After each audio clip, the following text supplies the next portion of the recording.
दोस्तों, स्वागत है आपका एम विद अत्री के इस चैनल पर। जैसा कि हमने आपसे वादा किया था कि हम आपको ऐसा क्वालिटी वाला कंटेंट प्रोवाइड कराएंगे और क्लास में ही जो जितने भी इम्पोर्टेंट टॉपिक है वो आपको याद करा देंगे। तो इसी कड़ी में आगे बढ़ते हुए जो हमने आज का टॉपिक सेलेक्ट किया है वो है भारतीय संविधान के सारे अनुच्छेद। जैसे कि हमारी लगातार वीडियो चल रही है इंडियन कॉन्स्टिट्यूशन पर, तो अनुच्छेद मैंने कोशिश की है आज को कि आपको सारे ट्रिक से याद करवा दिए जाए, क्योंकि आपको बहुत प्रॉब्लम फेस हो रही है। मॉक टेस्ट लगाते हो तो आप स्कोर नहीं बन पा रहा है, जो अनुच्छेद से गहराई से भी प्रश्न पूछे जा रहे हैं वो आप कर नहीं पा रहे हैं। तो इसके लिए हमने क्या किया है, जो सारे इंपोर्टेंट आर्टिकल है हम आपको याद करा देंगे। जब आपको सारे इंपोर्टेंट आर्टिकल याद हो जाएंगे उसके बाद कुछ आर्टिकल आप एलिमिनेट कर कर आराम से अपने आंसर तक पहुंच सकते हैं। तो आपका ज्यादा समय जाया ना करते हुए हम क्लास को शुरू करते हैं। तो जो पहला आर्टिकल है, देखिए आज की सेशन का हमारा 35 तक आर्टिकल मैं पहले ही करा चुका हूँ आपके प्रीवियस वीडियोस में, ठीक है। तो इसमें देखिए आर्टिकल 36 है। देखिए आर्टिकल 36 से लेकर 51 तक क्या है हमारे डीपीएसपी है, directive principle of state policy. मैंने भाग 4 भी याद करवाया था इससे आपको कि राज्य के नीति निर्देशक सिद्धांत आर्टिकल 36 से 51 तक है। तो बहुत ज्यादा इंपोर्टेंट हो जाते हैं ये, और दिल्ली पुलिस में बहुत सारे ऐसे प्रश्न पूछे गए हैं जो मैं समय समय पर डिस्कस कर भी रहा हूँ। तो आर्टिकल 36 में कहीं ना कहीं आपको जो 36 शब्द दिख रहा है इसे ऐसे लिख सकते हैं हम। तो 36 में कहीं ना कहीं आपको छत शब्द दिख रहा होगा, छत दिख रहा है ना, छत। तो क्या छत राज्य क्या है हमारे लिए? एक देखिए हम भारत देश में रहते हैं तो राज्य हमारे लिए क्या है, एक छत के समान है कि हमारे लिए एक छत प्रोवाइड कर रहा है राज्य, ठीक है। ऐसा हम याद कर सकते हैं। तो ठीक है, तो 36 याद होगा। 36 में क्या है, राज्य की परिभाषा। वैसे आर्टिकल जो अनुच्छेद 12 है उसमें भी राज्य की परिभाषा है, तो ठीक है उससे भी आप कनेक्ट कर सकते हो। 37 में क्या है, 37 में है कल्याणकारी राज्य। क्या है, कल्याणकारी राज्य, कि जो भारत राज्य होगा वो एक कल्याणकारी राज्य होगा, ना कि एक पुलिस स्टेट होगा, ठीक है। 38 में क्या है, 38 में है लोक कल्याण। कल्याण अगर आप शब्द नहीं समझ रहे हो, आसान भाषा में समझो, लोक कल्याण का मतलब होता है कि राज्य लोगों को सुविधाएं प्रदान करेगा, अच्छी स्वास्थ्य की सुविधाएं, अच्छी शिक्षा की सुविधाएं, जो भी होगा मतलब अच्छी सुविधा राज्य है ना, सुविधा प्रोवाइड कराएगा लोगों को। तो इसमें कहीं ना कहीं आपको 38 में अड़ शब्द दिख रहा होगा, अड़ दिख रहा है ना, अड़। तो हमारे देश के लोग अड़ गए कि हमें राज्य कैसा चाहिए, लोक कल्याणकारी राज्य चाहिए जो कल्याण करे हमारा, ठीक है। तो राज्य के लोग क्या हो गए, अड़ गए कि हमें कैसा राज्य चाहिए, हमें एक लोक कल्याणकारी राज्य चाहिए, हमें कल्याण चाहिए, ठीक है। ठीक है, आर्टिकल 39A इंपोर्टेंट हो जाता है आपके लिए। 39 में इंपोर्टेंट नहीं है। 39A में क्या है, निशुल्क विधि सहायता। क्या है, निशुल्क विधि सहायता, ठीक है। तो उन लोगों के लिए ताली बजाओ, किन लोगों के लिए, उन लोगों के लिए ताली बजाओ। किन के लिए ताली बजाए, जो निशुल्क विधि सहायता प्रोवाइड करा रहे हैं। देखिए 39 हो गया ना, 39। देखिए उन लोगों के लिए ताली बजाओ, किन के लिए। देखिए आज के लिए न्याय व्यवस्था कितनी महंगी है, गरीब लोग तो कोर्ट के पास जाते ही नहीं है, क्योंकि ना तो उनके पास इतना पैसा है कि वो एक महंगा वकील अफोर्ड कर पाए और जो उनका केस लड़ पाए, और ना ही वे अपने रोजी रोटी छोड़ के कोर्ट कचहरी के चक्कर लगाने पड़ते हैं। लेकिन जब कोई आफत आ जाती है, कोई फंस जाता है कोर्ट के मामलों में या फिर किसी सजा में, तो कुछ है ना राज्य प्रोवाइड कराएगा निशुल्क विधि सहायता, कि ऐसा फ्री में उन्हें वकील प्रोवाइड करा देगा। तो जो लोग फ्री में लोगों को क्या चाह रहे हैं, कानूनी सहायता प्रदान कर रहे हैं, उन लोगों के लिए ताली बजानी चाहिए ना। तो उन लोगों के लिए निश्चित रूप से ताली बजाओ। तो 39 भी हमारा याद हो गया, निशुल्क विधि सहायता। 40 में क्या है, 40 में है आपका पंचायत। क्या है, पंचायत। कितनी अच्छी ट्रिक हमारी, 40। क्या इंग्लिश में 40 बोलते हैं 40 को? जी हाँ। तो 40 आप कहा जा रहे हो जी, हम पंचायत में जा रहे हैं। क्यों जा रहे हैं, 40 चाय पीने के लिए जा रहे हैं हम। क्या जा रहे हैं, चाय पीने के लिए हम कहा जा रहे हैं, पंचायत में जा रहे हैं। गांव में पंचायत लगती है, और पंचायत जब लगती है जिसके भी घर के सामने लगेगी, जिसकी बैठक में लगेगी, तो वो चाय तो पिलाएगी अपनी पंचायत में बिठाकर। तो 40, तो आप 40 क्या है, 40 में है पंचायत। तो पंचायत में किस लिए जा रहे हैं, चाय पीने के लिए। कहां जा रहे हैं, पंचायत में जा रहे हैं हम। तो 40 से क्या याद हो गया हमारा, पंचायत, ठीक है। इसके बाद क्या है, 41। देखिए 41 में क्या है, एक ताली। जी हाँ, हमने उन लोगों के लिए ताली बजाई थी जो निशुल्क विधि सहायता प्रोवाइड करा रहे थे। एक ताली किन के लिए बजाए, कुछ दशाओं में काम, शिक्षा और देखिए कुछ दशाओं में काम पाने का अधिकार, शिक्षा पाने का अधिकार और लोक सहायता पाने का अधिकार। कुछ दशाएं कैसे, जैसे कि कोई बूढ़ा व्यक्ति है, कोई छोटा बच्चा है, कोई महिला है, ठीक है, जो कोई बीमार व्यक्ति है, लेकिन भाई पेट तो उसका भी है, उसे आजीविका तो चलानी है अपनी, उसे खाना भी चाहिए, पोषण भी चाहिए। तो कुछ लोगों ने क्या करा, देखिए कुछ दशाओं में राज्य ने, है ना, राज्य ने ऐसी सुविधा प्रदान की कि कुछ विशेष दशाओं में, है ना, आपको काम पाने का अधिकार मिलेगा, शिक्षा का अधिकार मिलेगा और लोक सहायता पाने का अधिकार मिलेगा। अगर इतनी अच्छी बात कोई भी करेगा, देखिए अगर इतना अच्छा काम राज्य करेगा तो एक ताली तो राज्य के लिए भी बनती है ना। एक ताली से क्या हो गया, 41, ठीक है। देखिए ये है ना जो नंबर होते हैं ना, नंबर 41 वाले जो बड़ा ही मुश्किल है ना याद करना, और इससे अच्छी ट्रिक मैं नहीं समझता कुछ होगी कि एक ताली किसके लिए बजाए, उसके लिए जो कुछ दशाओं में राज्यों को काम, शिक्षा या लोक सहायता पाने का अधिकार राज्य प्रोवाइड करा रहा है, ठीक है। 42 में क्या है, देखिए 42 में है कार्य स्थल पर मानवोचित दशाएं। देखिए कार्य स्थल पर मानवोचित दशाएं मैं आपको समझा रहा हूं कि जो अनुच्छेद 42 है, कार्यस्थल होता है ना, जैसे कि कोई फैक्ट्री में काम करता है, कोई ढाबे में काम करता है, कहीं भी करता है, तो वहां मानवोचित दशाएं होनी चाहिए कि वहां हवादार कमरा होना चाहिए अगर कमरे में काम कर रहा है, वहां बिजली भी होनी चाहिए, वहां पीने के लिए पानी होना चाहिए, वहां जो केमिकल की फैक्ट्री में काम कर रहा है कोई भी, तो उसमें ऐसे केमिकल नहीं होने चाहिए कि हमारे स्वास्थ्य को खतरा हो कि आदमी जीवन भी न जी पाए। तो मानवोचित दशाएं होनी चाहिए कहाँ, आर्टिकल 42 में, ठीक है। तो कार्यस्थल का मानवोचित होना कहाँ है, आर्टिकल 42 में, ठीक है।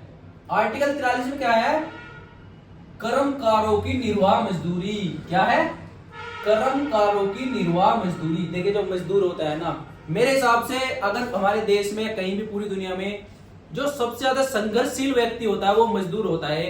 और हमें इस बात का विशेष ध्यान रखना चाहिए कि अगर हम किसी मजदूर की इज्जत नहीं करते हैं, उसके उल्टा बोलते हैं, उसकी मजदूरी नहीं देते, शर्म की बात है, हमारी पढ़ाई लिखाई कुछ मायने नहीं रखती अगर हम इतना नहीं करते। तो आपको एक बात फैक्ट बिल्कुल पता है कि हर 4 में से 3 मजदूर बेचारे कैसे हैं, जो केवल अपनी आजीविका चलाने के लिए निर्वाह मजदूरी कर रहे हैं। क्या कर रहे हैं, निर्वाह मजदूरी कर रहे हैं, कर्मकारों की निर्वाह मजदूरी। देखिए 4 में से 3 मजदूर कैसे हैं, जो अपना निर्वाह करने के लिए, अपनी आजीविका चलाने के लिए इतने कमा पाते हैं। कोविड-19 में भी आपने देखा होगा कितना बुरा हाल हो गया था, बेचारे मजदूर भूखे मरने लगे थे, क्योंकि वे रोज कमाते हैं और रोज खाते हैं। 4 में से 3 तो ऐसे ही है। तो 4 में से 3 याद होगा ना हमारे 43, तो निर्वाह मजदूरी, ठीक है।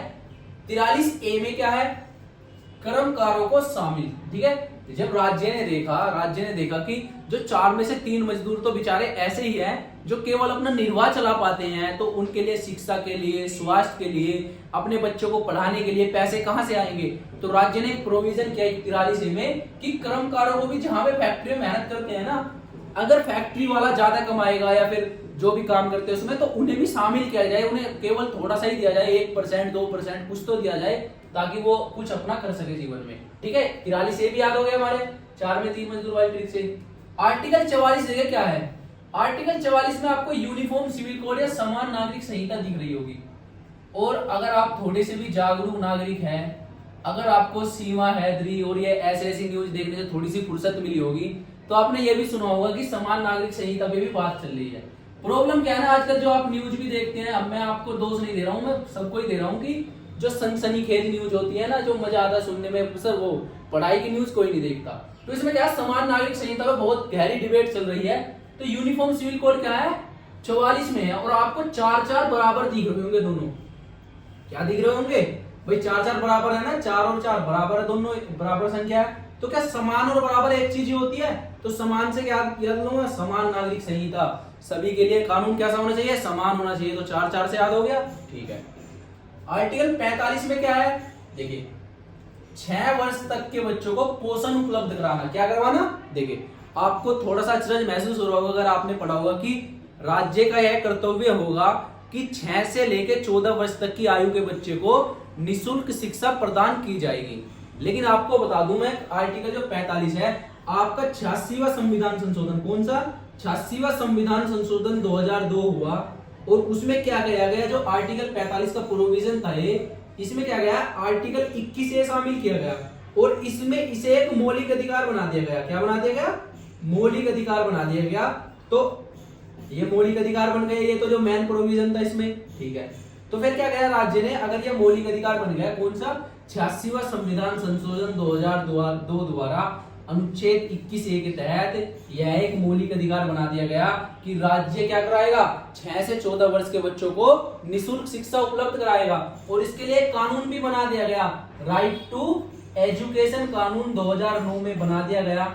जितने भी फैक्ट लिखा रहा हूँ मोस्ट इंपोर्टेंट है, और दिल्ली पुलिस में आपके सारे पूछे भी गए हैं और आगे भी पूछते जाएंगे, क्योंकि बहुत ही इंपॉर्टेंट ये फैक्ट है। ठीक है, जो भी शिक्षा से संबंधित जो भी प्रोविजन है जितने भी किए गए संविधान में, अधिकतर 86वें संविधान संशोधन में कवर कर लिए गए थे, तो आप इससे आसानी से कर सकते हैं। इतना आपने नोट डाउन कर लिया होगा। तो 45 में जब ये प्रोविजन हो गया तो 45 आर्टिकल खाली बच गया, क्योंकि इसमें ये तो 21A में डाल दिया गया। तो इसमें एक नया प्रोविजन जोड़ दिया गया कि 6 वर्ष से कम बच्चों को क्या करवाएगा राज्य, पोषण उपलब्ध कराएगा। क्या करवाएगा, पोषण उपलब्ध कराएगा। ठीक है, ये याद हो गया। आर्टिकल 46 देखिए गौर से आप, 46 में कहीं ना कहीं आपको 46 में छा नजर आ रहा होगा, है ना, छिया या छा। ठीक है, कि छा जाएगा कोई, कौन, SC ST OBC।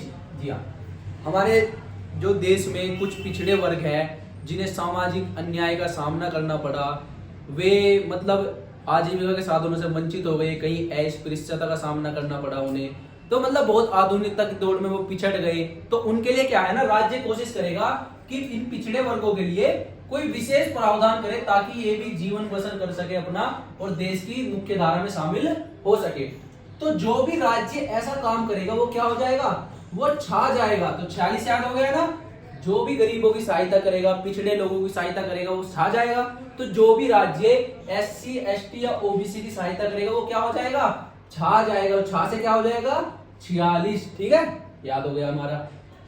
47 में देखिए क्या है, पोषाहार स्तर। क्या, पोषाहार स्तर। देखिए पोषाहार क्या होता है, जो पोषण होता है ना, खाना मिलता है हमें, हम कुछ खाते हैं, तो एक स्तर होता है उसका कि इतना प्रोटीन होना चाहिए, इसमें इतना कार्बोहाइड्रेट होना चाहिए, थोड़ा वसा होनी चाहिए इसमें, ताकि हम एक मतलब स्वस्थ शरीर बन सके। तो राज्य क्या करेगा कि पोषाहार स्तर को बनाए रखेगा देश में, जो खाना मिल रहा है गरीब लोगों, गरीब से गरीब लोगों का।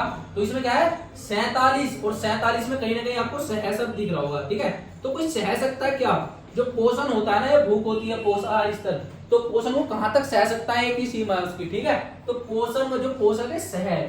ठीक है, इससे याद हो सकता है क्या, या फिर ऐसे भी याद कर सकते हो सह से आप, कि सह का मतलब साथ साथ होता है, तो आपको साथ साथ क्या करना चाहिए, ठीक है, साथ साथ पोषण करना चाहिए, खाना खाना चाहिए, गरीबों को भी अपने साथ बिठा के खिलाना चाहिए। तो 47 में क्या हो गया हमारा, पोषाहार स्तर। ठीक है, 48 देखिए आप, 48 में क्या है कि राज्य प्रमोट करेगा, किसे प्रमोट करेगा, कृषि व पशुपालन को।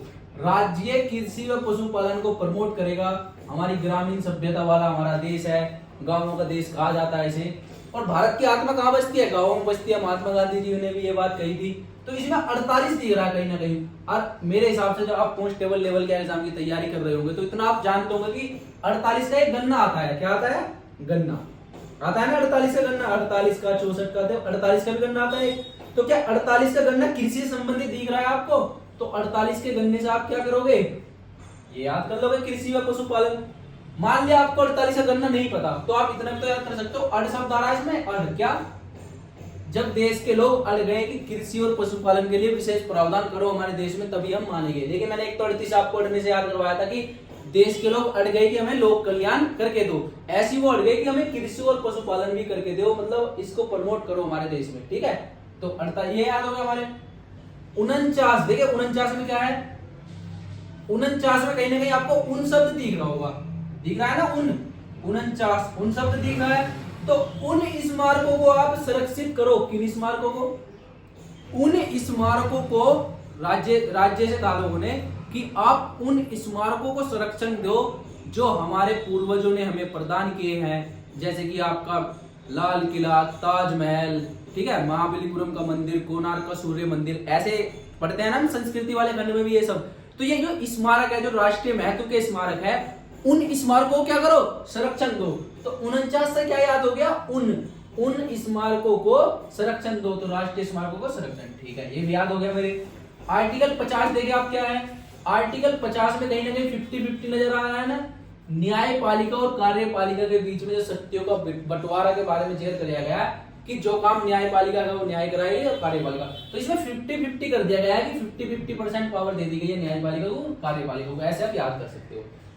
देखिए आर्टिकल 36 से लेके 50 तक हमने क्या करा, अपने देश के अंदर कृषि, पंचायत, पशुपालन, पोषाहार स्तर, निर्वाह मजदूरी, विशेष कार्य दशाओं के लिए सुविधाएं, लोक कल्याण, सब कुछ कर लिया हमने। और देखिए कोई भी लोग हो, कोई भी देश हो या कोई भी घर परिवार भी हो, जब वो अपना सब कुछ सही कर लेता है तो फिर उसके बाद क्या सोचता है, वो घर से बाहर निकलने की कोशिश करता है। तो भारत के राज्य ने भी जब 36 से 50 तक सब कुछ कर लिया तो बचा फिर 51। तो भारत के लोगों ने कहा, संविधान निर्माताओं ने कहा, जब हमने पूरे देश को सुधार ही दिया है हमने, तो फिर क्या होगा, 51 में हम अंतरराष्ट्रीय शांति का भी कोशिश करेंगे। जब हमने अपने पूरे देश को सुधार लिया तो उसके बाद कहां गए हम अंतरराष्ट्रीय स्तर पर गए कि हम अंतरराष्ट्रीय स्तर पर शांति का प्रयास करेंगे। तो 51 भी याद हो गया हमारा, ठीक है। तो देखिए ये सब सारे प्रोविजन 36 से 51 तक कहां थे, राज्य के नीति निर्देशक सिद्धांतों में थे। और आपको मैं बता दूं, जब मैंने डीप एनालिसिस किया जो 2020 में दिल्ली पुलिस के एग्जाम हुए, तो डीपीएसपी से आपके कम से कम 30 प्लस प्रश्न पूछे गए, तो थोड़ा डीप में पूछे गए थे। तो इन्हें आप ठीक से याद कर लेना, मोस्ट इंपोर्टेंट है। इसके बाद क्या है 51A, देखिए मौलिक कर्तव्य, ठीक है। जब राज्य के सारे काम बताए हैं मैंने इसमें 36 से 51 तक, तो राज्य ने कहा कि हमारे देश में रहने वाले लोगों के भी कुछ कर्तव्य होने चाहिए। तो मौलिक कर्तव्य का प्रोविजन क्या था आपका, देखिए मोस्ट इंपोर्टेंट है, जितना लिखवा रहा हूं उतना तो आपको याद होना ही होना चाहिए। 42वां संविधान संशोधन हुआ हमारे देश में, कब हुआ, इमरजेंसी के टाइम पे हुआ था ये, 25 जून 1975 को इमरजेंसी लगी थी ना इंदिरा गांधी सरकार के समय, उस टाइम। तो 42वां संविधान संशोधन 1976 हुआ। उसमें एक समिति का गठन हुआ था, क्या, सवर्ण सिंह समिति। कौन सी समिति, सवर्ण सिंह समिति। तो सवर्ण सिंह समिति ने सिफारिश की कितने मौलिक कर्तव्यों की, जितने की भी की उस टाइम पे 10 लागू किए गए। कितने किए गए, 10, ठीक है। गौर से पढ़ लीजिए क्या है, टोटल मौलिक कर्तव्यों की संख्या कितनी है, 11, ठीक है। 86वां संविधान संशोधन बताया था ना मैंने, उस टाइम पे 86वें संविधान संशोधन से एक और मौलिक कर्तव्य जोड़ दिया गया कि शिक्षा का अधिकार वाला, ठीक है। तो टोटल मौलिक कर्तव्यों की संख्या कितनी है, 11। जब लागू हुए तो उस टाइम पे कितने थे, 10। सवर्ण सिंह समिति की सिफारिश पर किए गए थे। 42वें संविधान संशोधन 1976 द्वारा ये सब किया गया था। तो 11 मौलिक कर्तव्य, देखिए मैं बताता हूँ आपको, लेक्चर बहुत लंबा होगा कि मैं 11 मौलिक कर्तव्य आपको रटा दूं, लेकिन सच्चाई बता रहा हूं कि अगर आप थोड़े से भी सीरियस हो अपनी प्रिपरेशन को लेकर, तो 4 प्रश्न तो इसके प्रोविजन से पूछेंगे कि 11 के 11 मौलिक कर्तव्यों से निम्नलिखित में से कौन सा मौलिक कर्तव्य में शामिल है या नहीं है, ठीक है। तो इसे भी आप ठीक से कर लेना, छोटा सा टॉपिक है लेकिन इससे प्रश्न आ ही जाता है, ठीक है। इतना याद हो गया हमारे। 51 में क्या है, मौलिक कर्तव्य, ठीक जो मोस्ट इंपोर्टेंट है, उसमें ट्रिक की भी आवश्यकता नहीं है, डायरेक्ट आप रट सकते हो, ठीक है। 52 में क्या है, ठीक है, अनुच्छेद 52, देखिए भाग 5 बताया था मैंने आपको। भाग 5 मैंने याद भी करवाया था कि 5 मिनट में सरकार ठिकाने लगाती है जो कोई उल्टा काम करता है राज्य के खिलाफ, केंद्र सरकार। तो उसमें 52 में क्या है, 52 में कहीं ना कहीं आपको बा शब्द आ रहा है, वो बा से बाबा बन जाता है। देखिए हम गांव में रहने वाले लोग हैं, घर में, तो घर में सबसे बड़े कौन होते हैं, दादाजी या बाबा होते हैं। तो भारत में सबसे बड़े कौन है, भारत के बाबा तो राष्ट्रपति जी होंगे, ठीक है। तो हेड ऑफ इंडिया, तो भारत के प्रमुख कौन है, राष्ट्रपति। और भारत सरकार के प्रमुख कौन है, प्राइम मिनिस्टर। यह भी प्रश्न दिल्ली पुलिस में पूछा गया है, तो इसे याद कर लेना कि भारत के प्रमुख, भारत देश के प्रमुख तो राष्ट्रपति है, जो अनुच्छेद 52 में भारत के बाबा है, ठीक है। और भारत सरकार के प्रमुख कौन है, प्राइम मिनिस्टर है, ठीक है। तो बाबा से याद हो गया, बाबा से 52, और 52 भारत के बाबा कौन है, राष्ट्रपति जी है, ठीक है। 53 में क्या है, देखिए अगर 52 याद कर लेते हो आप, लगातार 53, 54, 55, 56 तक याद कर सकते हैं। संघ की कार्यपालिका शक्ति किस में निहित होगी, राष्ट्रपति में निहित होगी। 54 में क्या है, निर्वाचन। तो 54 में कहीं ना कहीं आपको 1 लास्ट में 1 की साउंड आ रही है ना, इसमें भी देखिए 1 आ रहा है, निर्वाचन में आ रहा है ना, निर्वाचन चन, ठीक है, वाह भी ना भी आ रहा है। तो 54 और निर्वाचन, 54 निर्वाचन, 54 निर्वाचन, 54 निर्वाचन, 3 बार बोला है। 54 में क्या है, राष्ट्रपति का निर्वाचन है, ठीक है। 55 में क्या है, निर्वाचन की रीति, आपके लिए इतना इंपोर्टेंट नहीं है, आप याद ना भी करो तो भी आराम से हो जाएगा। 56 में क्या है, पदावधि, क्या है 56 में क्या है, पदावधि है कि राष्ट्रपति की जो पदावधि रहेगी, कार्यकाल रहेगा वो कितना रहेगा, तो वो 56 में है, ठीक है।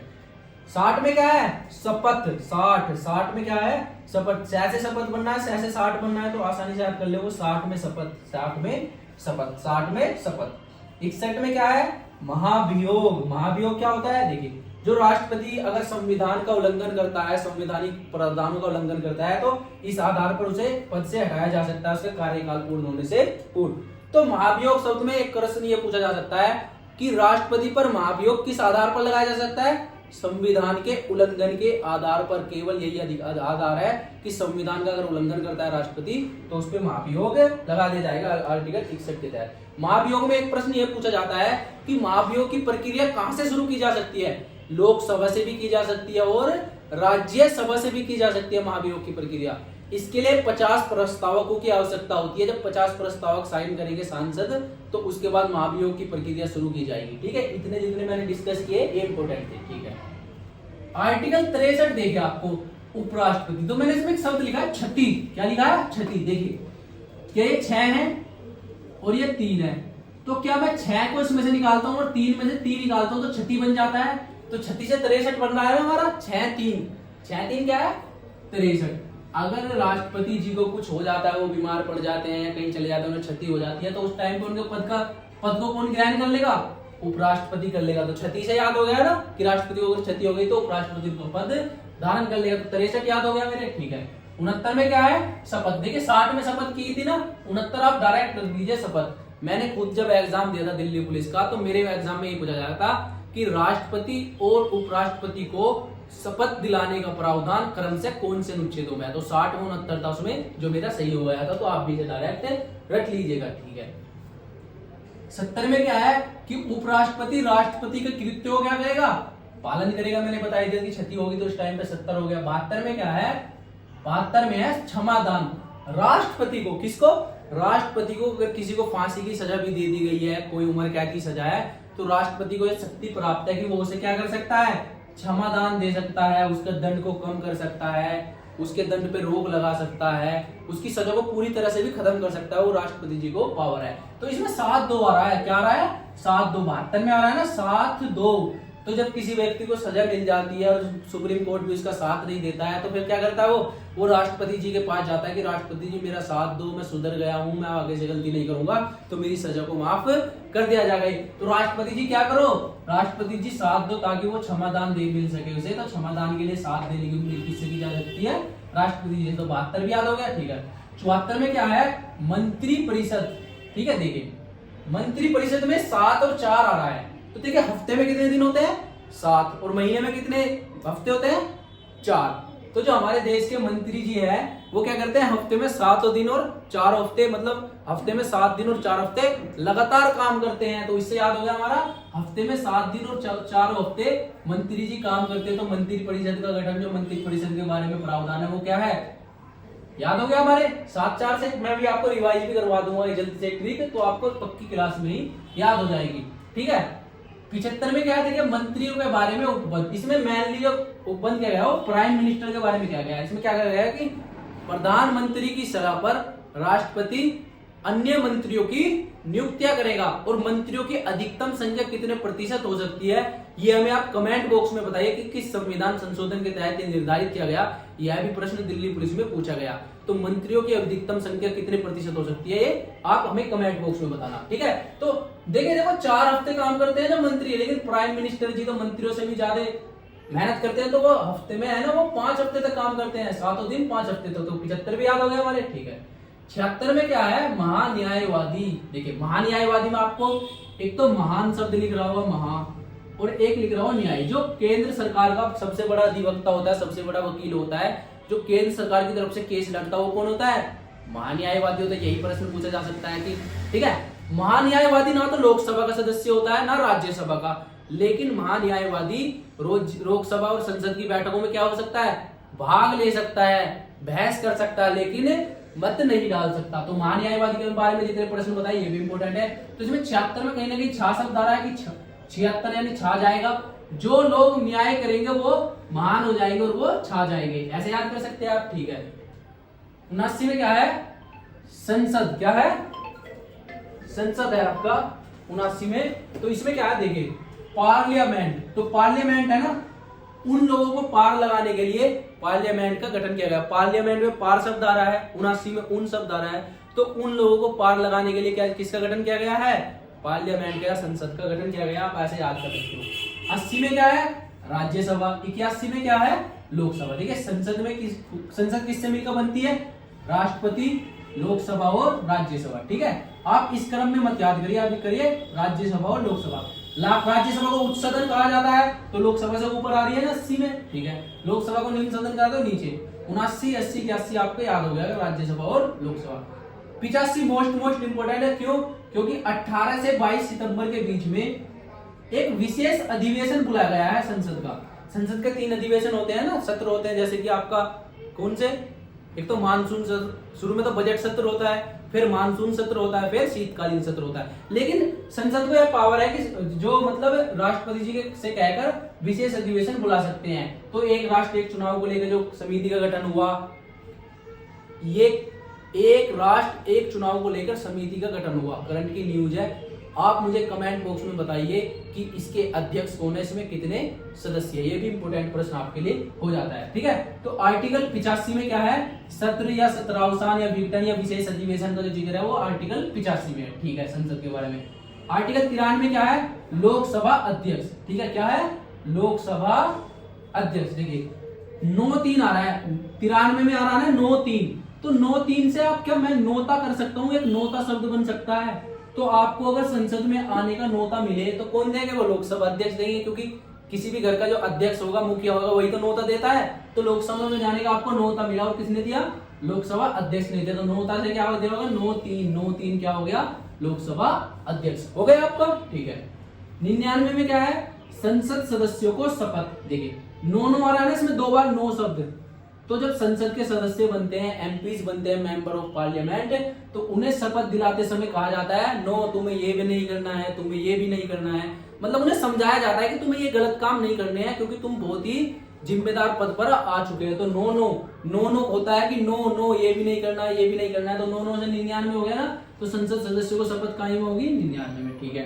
100 में क्या है, सदन में मतदान या कोरम। आपको कोरम शब्द समझ आ रहा होगा कि संसद में कम से कम 10% सदस्य राज्यसभा में हो या लोकसभा में हो उपस्थित होने चाहिए, तभी उसकी कार्यवाही चल सकती हो। इसे क्या कहते हैं, कोरम। तो कितने प्रतिशत, 10%। तो 10% क्या है, 10 को मैं प्रतिशत में 10% में 100 शब्द आ रहा है ना, 10%, तो परसेंट का मतलब तो 100 ही होता है, 10% तो 100। तो कोरम का संबंधित किससे है, आर्टिकल 100 से, ठीक है। ये हो गया मेरा। 102 में क्या है, निर्भरताएं। क्या है, 102 में निर्भरताएं। जो संसद के सदस्य होते हैं, किन आधारों पर उनकी सदस्यता छीनी जा सकती है, उन्हें निर्भर घोषित किया जा सकता है, आर्टिकल 102 में है। तो उनसे समझाया जाता है, नो करके समझाया था कि आर्टिकल 99 में कि तुम्हें ये नहीं करना, उन्हें शपथ दिलाई थी। और 102% ध्यान रखना है इस बात का कि अगर तुम ये गलत काम करोगे तो तुम्हें निर्भर घोषित कर दिया जाएगा, और क्या कर दिया जाएगा, आपको संसद से बाहर निकाल दिया जाएगा। और ये आर्टिकल बहुत चर्चा में रहा, राहुल गांधी की भी, इसमें राहुल गांधी जो थे ना, उनकी क्या कर दी गई, सदस्यता खत्म कर दी गई थी, तो इसलिए चर्चा में रहा था। तो 102 आपको याद करना है। 105 में क्या है, विशेषाधिकार। देखिए संसद सदस्य को विशेषाधिकार मिलते हैं आर्टिकल 105 में, कि सदन की कार्यवाही में जो बोलते हैं, जो करते हैं, उनके खिलाफ कोई मुकदमा नहीं चला सकता, सदन के अंदर अगर कुछ भी करते हैं। तो 105 को कैसे याद कर सकते हैं कि 10 में से 5 लोग तो इसलिए चुनाव लड़ते हैं क्योंकि उन्हें विशेषाधिकार प्राप्त हो जाएगा। वे एमपी इसलिए बनना चाहते हैं, 10 में से 5 लोग, लोगों की सेवा करने के लिए नहीं, वो सोचते हैं कि हमें विशेषाधिकार प्राप्त हो जाएगा। 10 में से 5 लोग तो इस प्रवृत्ति के हैं। तो 10-5 से याद हो गया हमारा विशेषाधिकार, ठीक है। 108 में क्या है, संयुक्त अभिवेशन। क्या है, संयुक्त बैठक या संयुक्त, देखिए लोकसभा की संयुक्त बैठक होती है, आर्टिकल 108 में से आप डायरेक्ट कर सकते हैं, बड़ा सिंपल है, ठीक है। संयुक्त बैठक क्या है, 108 में। 110 में क्या है, धन विधेयक। देखिए 110 में 10 शब्द आ रहा है, एक तो बस, क्या ऐसे कर सकता हूं, 110 को मैं 101 तो बस, कि हमेशा पैसे की बात करते रहते हो, बस तुम पैसों की बात करते रहते हो। तो पैसे से क्या हो रहा है, धन विधेयक के बारे में क्या है, 110 बस करो, एक तो तुम बस पैसे की बात करते रहते हो, बस करो एक तो तुम बस, एक तो बस क्या होगा 110। तो धन विधेयक हो गया हमारा 110 में, ये भी याद होगा। वीटो पावर, देखिए राष्ट्रपति जी को वीटो पावर प्राप्त है। 3 प्रकार की वीटो पावर होती है उनके पास, 3 या 4 होती है। आत्यंतिक वीटो होती है, एक जेबी वीटो होती है, एक निषेधाधिकार वीटो होती है। तो वीटो पावर क्या है, 101 में। तो राष्ट्रपति जी के पास एक एक कानून के संबंध में, एक एक अधिनियम के संबंध में क्या पावर प्राप्त है, वीटो प्राप्त है। और ज्ञानी जैल सिंह ने सबसे पहले वीटो पावर का उपयोग किया। आपके लिए ये होमवर्क है कि आप बताइए कि कब किया उन्होंने, ज्ञानी जैल सिंह ने वीटो पावर का प्रयोग, ठीक है। ये आप कमेंट बॉक्स में मुझे बताइए। तो एक एक में क्या है, एक एक एक एक एक कानून के संबंध में राष्ट्रपति जी को क्या प्राप्त है, वीटो पावर प्राप्त है। किसी भी वीटो का मतलब होता है रोक लगाना किसी चीज पर, ठीक है। 112 में क्या है, वार्षिक वित्तीय विवरण। ये शब्द आप समझ रहे होंगे शायद कि बजट को है ना, भारतीय संविधान में बजट शब्द का कहीं भी उल्लेख नहीं है, वार्षिक वित्तीय विवरण का उल्लेख है। तो वार्षिक वित्तीय विवरण कि जो देश में पैसा आ रहा है और कहां लगाया जा रहा है, एक एक चीज का हिसाब चाहिए मुझे। तो क्या बोलते हैं देश की जनता सरकार से, एक एक चीज का हिसाब दो, एक एक दो, आ गया ना, एक एक चीज का मुझे हिसाब चाहिए, एक एक चीज का हिसाब दो। तो 112 होगा ना, एक एक चीज का हिसाब दो। 112 तो वार्षिक वित्तीय विवरण या बजट 112 में है, ठीक है, ये भी होगा। अध्यादेश क्या है, 1 2 3 अध्यादेश, ठीक है। अध्यादेश जारी करने की शक्ति राष्ट्रपति जी को प्राप्त है। वैसे आमतौर पर कानून कैसा बनाया जाता है, पहले एक प्रस्ताव लाया जाएगा, फिर राज्यसभा में या लोकसभा में दोनों में अलग अलग उस पर मतदान होगा, उसके बाद राष्ट्रपति जी की अनुमति मिलेगी, तब वह जाकर कानून बनेगा, ठीक है, ऐसा होगा। लेकिन अध्यादेश के अंतर्गत क्या होता है कि राष्ट्रपति जी एक अध्यादेश जारी करेंगे और वह कानून फटाक से बन जाएगा। तो उसमें क्या है, 1 2 3 बस ये बोलेंगे राष्ट्रपति जी 1 2 3 और अध्यादेश या कानून तैयार। तो 1 2 3 की जल्दी कानून बनाने का क्या काम है, अध्यादेश है। अध्यादेश कितने दिन तक प्रभावी रहता है ये आप मुझे बताइए चेक करके, ठीक है। तो आर्टिकल 123 में क्या है, 1 2 3 करा और अध्यादेश या कानून तैयार, ठीक है। इतना मैंने आपको याद करवा दिया होगा क्लास, ठीक है। इसके बाद क्या है आपका 124, ठीक है। 124 में क्या है, 1 2 का 4, देखिए काफी फनी ट्रिक है ये तो, कि 1 2 का 4 आपने सुना होगा। 1 2 का 4 करते हैं जो तेज लोग होते हैं, बहुत ज्यादा लोगों को छल कपट से उनका धन छीन लेते हैं। तो आपने एक फिल्म देखी होगी अक्षय कुमार की, उसमें क्या बोलते हैं हेरा फेरी में वो, कि राजपाल यादव को फंसा लेते हैं कि मैं इतने दिन में 15 दिन में पैसा डबल कर देता हूँ, 1 2 का 4 करता हूँ, 1 का 2 करता हूँ, 2 का 4 करता हूँ। तो ऐसे लोगों पर रोक लगाने के लिए क्या होना हमारे देश में, सुप्रीम कोर्ट है। कोर्ट का काम ही क्या है कि जो गलत लोग हैं, जो अपराधी लोग हैं, उन्हें सजा देना, उनकी गलत करतूतों को पकड़ना। तो 1 2 का 4 करने वालों के लिए कौन क्या बनाया गया है, सुप्रीम कोर्ट बनाया गया है। और 241 यानी इसका जो देखिए 124 से अगर आप इसे उल्टा कर देते हो हाई कोर्ट हो जाता है 214 में। तो आर्टिकल 214 में इसके साथ मैंने आपको याद है, जो 1 2 का 4 करेगा उसके लिए कौन क्या बनाया गया, सुप्रीम कोर्ट, ठीक है। 129 में क्या है कि ये अभिलेखीय न्यायालय होगा। सुप्रीम कोर्ट क्या होगा, एक अभिलेखीय न्यायालय होगा। कैसे, सुप्रीम कोर्ट ने जो फैसला दे दिया उसके नीचे वाले सारे हाई कोर्ट और जिला जो डिस्ट्रिक्ट कोर्ट होते हैं ना, उन्हें यह फैसला मानना ही होगा, वे उससे उल्टा फैसला नहीं दे सकते। तो अभिलेखीय न्यायालय समझा दिया। 137 में क्या है, आदेशों का सुप्रीम कोर्ट द्वारा पुनर्विलोकन। कोई भी आदेश दिया जाता है संसद द्वारा, हाई कोर्ट द्वारा या फिर खुद सुप्रीम कोर्ट द्वारा भी कोई आदेश या निर्णय दिया जाता है, तो सुप्रीम कोर्ट को आर्टिकल 137 के तहत यह शक्ति प्राप्त है कि वह अपने ही बनाए हुए कानून या फिर संसद द्वारा बनाए हुए कानून को क्या कर सकता है, जांच करता है, न्यायिक समीक्षा कर सकता है, उसका पुनर्विलोकन कर सकता है, ठीक है। आर्टिकल 137 हो गया। आर्टिकल 143 में क्या है, राष्ट्रपति को सलाह। देखिए इसे क्या एक शब्द होता है, आई लव यू, ठीक है। ये बड़ी फनी ट्रिक है, ठीक है, हंसी मजाक में ऐसे याद होता है कि राष्ट्रपति को सलाह, जब कोई लड़का होगा या कोई लड़की भी होगी, मतलब अपने फ्रेंड से वो पूछेगी कि इसे मैं आई लव यू बोल दूं या ना। आई लव यू है ना, आई में 1, लव में 4 और यू में 3। तो वो क्या होगा कि वो आपको सलाह देगा, फिर आपका दोस्त देगा। अगर आपका सच्चा दोस्त हुआ, आपके ही जैसा हुआ, तो सलाह देगा भाई बोल दे तू, चाहे वो पिट जाओ तुम या फिर चिट जाओ, कोई दिक्कत नहीं। लेकिन अगर कोई समझदार दोस्त होगा तो वह सलाह देने से मना भी कर सकता है, कहेगा कि भाई ये काम ठीक नहीं है, पहले पढ़ाई लिखाई कर लो, कुछ बन जाओ, उसके बाद में पूरी जिंदगी बढ़िया ये सब काम करने के लिए। मैंने ये बात क्यों कही कि वो सलाह दे भी सकता है, सलाह क्या हो सकता है, ना भी दे सकता है, मना भी कर सकता है। और जो आप हो ना, सलाह मानने के लिए बाध्य भी नहीं हो। तो आर्टिकल 143 भी बिल्कुल सेम इसी प्रकार है कि राष्ट्रपति महोदय आर्टिकल 143 के तहत सुप्रीम कोर्ट से क्या मांग सकते हैं, सलाह मांग सकते हैं। जब सुप्रीम कोर्ट से वो सलाह मांगेंगे तो सुप्रीम कोर्ट है ना बाध्य नहीं है कि उन्हें सलाह दे। क्वेश्चन बन गया कि जरूरी नहीं है कि सुप्रीम कोर्ट उन्हें सलाह दे, मना भी कर सकता है। लेकिन अगर सुप्रीम कोर्ट राष्ट्रपति महोदय को सलाह देते भी है तो राष्ट्रपति जी भी बाध्य नहीं है कि उसकी सलाह को माने, ठीक है, समझ रहे हो ना। बिल्कुल सेम वाली केस पड़ गया हमारा 1 2 3 यानी 1 2 जो 1 2 3 143 वाला है 143 और राष्ट्रपति जी के सलाह के बारे में कि सुप्रीम कोर्ट से वो सलाह मांगेगी, ठीक है। 148 में क्या है, सीएजी। क्या है, सीएजी यानी क्या है, controller and auditor general of India. जो भारत का जितना भी पैसा है, वित्त है, उसका हिसाब किताब सरकार से कौन लेता है? सीएजी लेता है। बहुत ही ज्यादा इंपॉर्टेंट पद है, ठीक है। तो जो सीएजी का पद है वो आर्टिकल 148 के तहत क्या किया गया है? सर्जित किया गया। तो 48 में आपका अड़ शब्द आ रहा है। जब हिसाब लेने का मौका आता है ना कोई भी लोगों, तो वो अड़ जाते हैं कि भाई हिसाब दे, 2 रुपए कहाँ गए, ये 4 रुपए कहाँ गए, तो अड़ जाते हैं सीएजी भी कि हमें हिसाब दो, सरकार से हिसाब लेते हैं तो अड़ जाते हैं। तो इसमें क्या है, 148 में अड़ने से याद हो गया सीएजी। आपके लिए होमवर्क क्या है कि करंट अफेयर में पूछा जाएगा कि वर्तमान में सीएजी कौन है, देश के वर्तमान में सीएजी कौन है, इसे आप कमेंट बॉक्स में बताइए, ठीक है। और सीएजी ऐसे बताएंगे आप तो हिसाब लेने का आप आसानी से समझ, आप है ना कंफ्यूज हो सकते हैं। आर्टिकल 76 पढ़ाया था मैंने, उसमें क्या बताया था मैंने? महान्यायवादी। तो महान्यायवादी अलग चीज होती है जो सरकार का वकील होता है, और क्या होती है? अलग चीज होती है, 148 में होता है, ठीक है। 153 में क्या है? राज्यपाल। क्या है? राज्यपाल का पद सृजित किया गया है। जिस प्रकार केंद्र स्तर पर सरकार का प्रमुख, ये मतलब राज्य, भारत का प्रमुख कौन होता है? राष्ट्रपति। उसी प्रकार राज्य का प्रमुख कौन होगा? राज्यपाल होगा। आर्टिकल 153 के तहत मैंने 101 लिखा, अगर आप 52 में 101 जोड़ दोगे तो कितना हो जाएगा? राज्यपाल। तो सेम पद है ना राज्य के लिए, राष्ट्रपति के समान, ठीक है।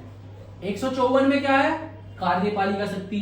सेम इसमें भी 101 जोड़ दीजिए आप, तो 101 अगर आप 153 आर्टिकल में पढ़ाया था कि राष्ट्रपति के पास कार्यपालिका शक्ति होगी, उसी प्रकार राज्यपाल के पास भी कार्यपालिका शक्ति होगी। किसकी? राज्य की। तो 101 जोड़ के आसानी से मैंने याद कर लिया। 159 में क्या है? 159 में शपथ, राज्यपाल को जो शपथ दिलाई जाएगी वो आर्टिकल 159 में, रिकॉल कराता हूं। 60 में क्या है? राष्ट्रपति को शपथ। 69 में क्या है? राज्यपाल उसे उपराष्ट्रपति को शपथ, ठीक है। 99 में क्या है? संसद सदस्य को शपथ, नो करके शपथ दिलाई जा रही है। और फिर क्या हो आपका 159 में क्या है? 159 में आपका राज्यपाल को शपथ। और अनुसूचित 3 बताई थी मैंने, अनुसूचित 3 में क्या है? शपथ कई प्रावधान है इसमें, जैसे कि हाई कोर्ट, सुप्रीम कोर्ट, जो बड़े पद होते हैं उन्हें शपथ। तो आर्टिकल आपको 60, 69, 99, 159 आर्टिकल और अनुसूचित 3 ये शपथ से संबंधित है। एक साथ इन्हें अगर आप लिख लोगे कभी भी कंफ्यूज नहीं होंगे लाइफ में, इसे आराम से कर सकते हैं। 163 में क्या है? राज्यपाल की सहायता मंत्रिपरिषद। देखिए मैंने आपको पढ़ाया था कि 74 में जो मंत्रिपरिषद है वो राष्ट्रपति को सलाह देने के लिए गठित की गई है। तो जो मंत्री जी 7 दिन काम करते हैं हफ्ते में, 4 हफ्ते, ऐसा कुछ बताया था। तो सेम राज्य पे लागू होता है कि 163 में राज्यपाल मंत्रिपरिषद की सहायता से काम करेगा। आप सोच रहे हो कि ये डीप हो जाएगा थोड़ा, देखें हाल ही में ऐसा क्या हुआ कि तमिलनाडु में ऐसा हुआ कि मंत्रिपरिषद की सलाह पे कोई राज्यपाल ने निर्णय नहीं लिया। बहुत ज्यादा विवाद हो गया इस बात पे, और यह न्यूज 6-7 दिन तक लगातार न्यूज़पेपर ने कवर की, बड़े बड़े न्यूज चैनल ने कवर की। तो ये इंपोर्टेंट हो जाता है आर्टिकल 163 आपके लिए। तो राज्यपाल किसकी सहायता से काम करेगा? मंत्रिपरिषद की सहायता से काम करेगा।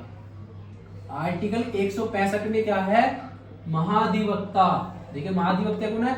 महाअधिवक्ता। अधिवक्ता कौन होता है? वकील होता है। तो राज्य का जो राज्य सरकार की ओर से जो वकील होगा उसे क्या बोलते हैं? महाधिवक्ता। 76 में क्या बताया था? महान्यायवादी।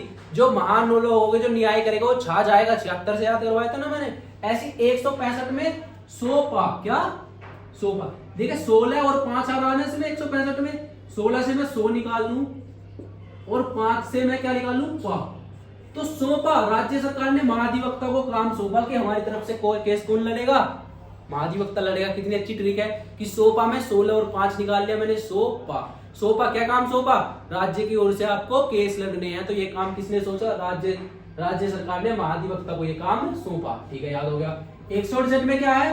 राज्य विधानमंडल। जिस प्रकार लोकसभा होती है केंद्रीय स्तर पर, राज्य स्तर पर कौन होती है? राज्य विधानमंडल होती है, जिसमें एमएलए चुनकर आते हैं, मेंबर ऑफ लेजिस्लेटिव असेंबली। ठीक है। और 169 में क्या है? विधान परिषद। देखिए ये इंपोर्टेंट हो जाता है क्वेश्चन। विधान परिषद आर्टिकल 169 में है, और जरूरी नहीं है कि हर राज्य में हो। भारत में वर्तमान में देखें, जम्मू कश्मीर, उत्तर प्रदेश, बिहार, आंध्र प्रदेश, तेलंगाना, कर्नाटक और महाराष्ट्र, इनमें क्या है? विधान परिषद है। देखिए एक चीज में मैं श्योर नहीं हूं, क्योंकि मैंने एक बुक में पढ़ा है कि जम्मू कश्मीर में है। वर्तमान में तो जम्मू कश्मीर को एक संशासित प्रदेश बना दिया गया है, तो ये केंद्र सरकार के डायरेक्ट नियंत्रण में है। तो इसमें मैं श्योर नहीं हूं, तो इसे आप है ना वेरीफाई एक बार कर लेना। वैसे मेरे हिसाब से ये है नहीं इसमें। ठीक है, अगर बाद में गठन होता है देखते हैं क्या प्रोविजन होता है। देखिए एक हो गया है यूपी, बिहार, आंध्र प्रदेश, तेलंगाना, कर्नाटक और महाराष्ट्र। इन 6 राज्यों में क्या है, इन 6 राज्यों में तो विधान परिषद का गठन है तो 169 के तहत है। मैं इतना ज्यादा जोर क्यों दे रहा हूं इस फैक्ट पे, दिल्ली पुलिस में कम से कम आपके 2020 में इससे 5 से 6 प्रश्न यही पूछने गए कि किस राज्य में है, किस में नहीं है, कौन सा आर्टिकल है, तो इंपोर्टेंट हो जाता है। ठीक है दोस्तों, तरह मैंने आपको याद करवाया था राज्यपाल को अध्यादेश देने की शक्ति है। 100 जब मैंने 123 याद करवाया था 1 2 3 करके राष्ट्रपति जी अध्यादेश जारी कर सकते हैं, तो इसी प्रकार 213 में कौन है, राज्यपाल है। ठीक है 214 में क्या है, राज्यों में हाई कोर्ट का गठन किया जाएगा। मैंने क्या करता, कोई 1 2 का 4 करता है, 124 करता है तो सुप्रीम कोर्ट का गठन हो जाएगा, सुप्रीम कोर्ट रोक देगा उसे। इसी प्रकार का कोई 2 1 का 4 करता है तो क्या हो जाएगा, इसका देखिए इंटरचेंज किया तो हाई कोर्ट हो गया, तो 124 के साथ 214 कनेक्ट करके हाई कोर्ट का गठन भी हम पढ़ सकते हैं। 226 में क्या है, हाई कोर्ट को रिट जारी करने के अधिकार है। मैंने आर्टिकल 52 पढ़ाया था आपको मौलिक अधिकार में, संवैधानिक उपचारों का अधिकार, किसी के मौलिक अधिकार का अगर हनन होगा तो उसमें क्या होगा, सुप्रीम कोर्ट रिट जारी कर देगा। उसी प्रकार हाई कोर्ट भी रिट जारी कर सकता है उसी प्रोविजन में, तो ये आर्टिकल 226 में ये प्रोविजन है। तो आर्टिकल 32 से आप कनेक्ट कर सकते हैं आर्टिकल 226 को, की रिट जारी 5 प्रकार की रिट जारी करने का अधिकार है। पिछली क्लास में मैंने वो रिट लिखवाई थी, तो आप रिवाइज करके उन्हें कमेंट बॉक्स में जरूर लिखिएगा। ये मोस्ट इंपोर्टेंट हो जाता है क्योंकि आप दिल्ली पुलिस का अगर एग्जाम दे रहे हो तो आर्टिकल 239 AA देखिए, आर्टिकल 239 में एनसीटी, नेशनल कैपिटल टेरिटरी, ठीक है, राष्ट्रीय राजधानी क्षेत्र दिल्ली। तो दिल्ली के बारे में 69वां संविधान संशोधन जब हुआ, 69वां संविधान संशोधन हुआ तो उसके द्वारा क्या गया, दिल्ली का गठन किया गया। दिल्ली में विधानसभा कैसे काम करेगी, ऐसे ये सब 70 सीटें विधानसभा की दिल्ली में। एक वीडियो बनाएंगे हम स्पेशल दिल्ली के लिए भी। आर्टिकल 239 AA में क्या है, एनसीटी के बारे में, नेशनल कैपिटल टेरिटरी के, ये आप डायरेक्ट रख लिए, दिल्ली का विशेष क्वेश्चन है। ठीक है 243 में ग्राम पंचायतों का गठन, आर्टिकल 40 पढ़ाया था मैंने कि 40 यानी 4T, टी पीने के लिए कहा जा रहे हैं हम, पंचायत में जा रहे हैं। तो नीति निर्देशक सिद्धांतों में जो काम किए जाते हैं, 243 में आपका 73वां संविधान संशोधन जब हुआ था तो उससे ग्राम पंचायतों का गठन किया गया और इसे लागू कर दिया गया कि हर राज्य में, हर गांव में ग्राम पंचायत का गठन होगा। 249 में क्या है, राज्य सूची के विषयों पर संसद को कानून बनाने की शक्ति। देखिए मैंने आपको अनुसूची 7 पढ़ाई थी ना, उसमें 3 सूची होती है, संघ सूची, समवर्ती सूची और राज्य सूची। तो जो राज्य सूची के विषय है उसके मामले में भी संघ सरकार कानून बना सकती है, बशर्ते कि वह जो कानून हो वो राष्ट्र को जरूरत हो, उसके राष्ट्रीय महत्व का वो कानून हो। तो अनुच्छेद 249 हमारा हो गया, राज्य सूची के विषय पर संसद को कानून बनाने की शक्ति। 262 में क्या है, नदी जल विवाद। देखिए नदियां कई राज्यों में होकर बहती है तो उसमें विवाद हो जाता है, कृष्णा नदी के ऊपर, कावेरी नदी के ऊपर अक्सर विवाद होता रहता है। तो नदी जल विवाद के बारे में जो प्रोविजन किया गया आर्टिकल 262 में किया गया है। आर्टिकल 263 में क्या है, अंतरराज्यीय परिषद, बहुत सारे कई राज्यों को मिलाकर एक परिषद का गठन किया जाएगा। तो वर्तमान में भारत में, पूरे भारत में अंतरराज्यीय परिषदों का गठन किया गया है। दोस्तों आज के लिए बस इतना ही। जय हिंद, जय भारत।